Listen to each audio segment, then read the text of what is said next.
Parkinson's disease is a chronic, progressive disorder pathologically defined by a loss of dopaminergic neurons in the substantia nigra.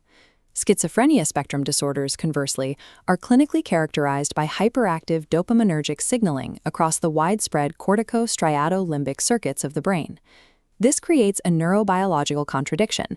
We must reconcile how a disease defined by a severe deficit of dopamine can lead to a psychiatric condition driven by dopamine excess. Common clinical heuristics suggest a simple explanation. When a Parkinson's patient develops hallucinations, practitioners typically attribute it to the transient iatrogenic effects of dopamine agonists. Because of this assumption, physicians often prioritize adjusting medication dosages rather than evaluating the patient for an emergent chronic psychiatric disorder. Relying on this assumption may cause clinicians to overlook the development of a distinct, progressive psychiatric disease state. A 2026 study by Bay and colleagues from the Korean Neuropsychiatric Association provides a dataset that tests this entrenched assumption. The researchers utilized the Korean National Health Insurance Service database, analyzing a cohort of approximately 2 million individuals. This population size provides the statistical power necessary to detect rare, long-term secondary diagnoses that smaller, single-center clinical trials miss. The data reveals that patients newly diagnosed with Parkinson's face an adjusted hazard ratio of 4.90 for developing a clinically diagnosed schizophrenia spectrum disorder. This hazard ratio equates to a nearly 5-fold independent increase in the risk of incident schizophrenia. A 5-fold risk increase suggests the medical community must determine if these psychotic manifestations are actually transient side effects or permanent psychiatric morbidities.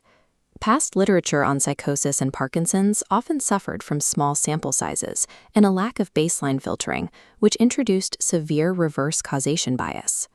To eliminate bias, the study implemented a 3-year washout period from 2012 to 2014.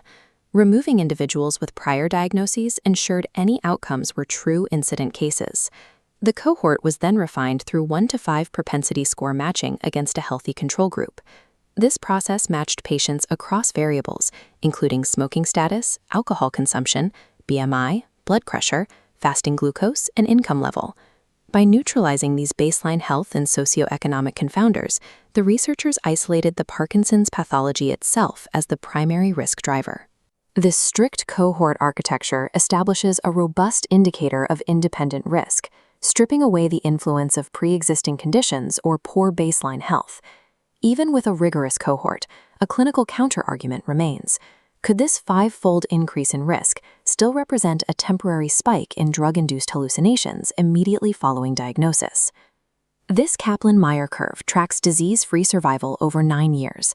The red control line establishes the baseline schizophrenia rate. Conversely, the blue Parkinson's line drops aggressively. At year 3, the curves definitively separate.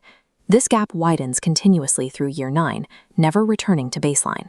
The continuous widening of these curves indicates a progressive, chronic psychiatric morbidity rather than a transient medication effect. While the population average is significant, treating all Parkinson's patients as having an equal risk profile is a clinical oversight.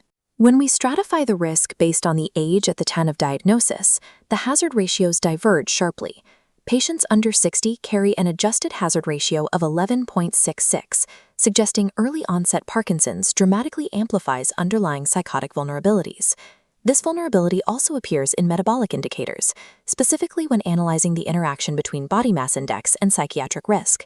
For underweight Parkinson's patients, the raw incidence rate jumps to 14.47 per 1,000 person years.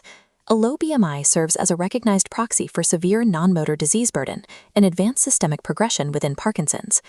The data shows that post-Parkinson psychosis risk is highly heterogeneous.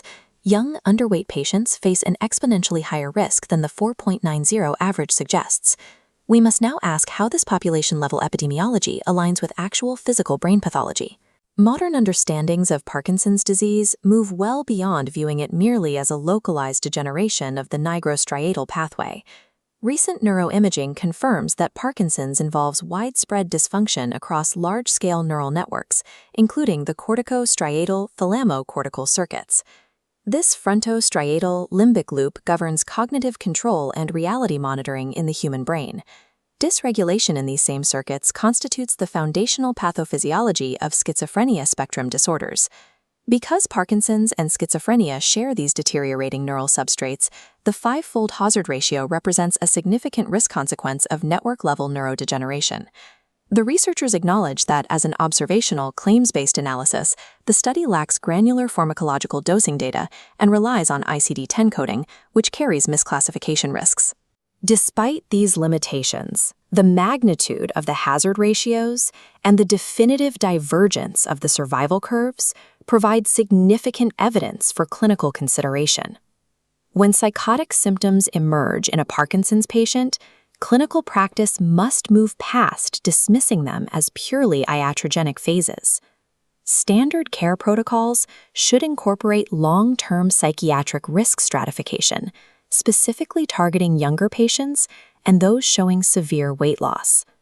Effectively treating Parkinson's disease now requires anticipating and managing primary chronic psychiatric morbidity.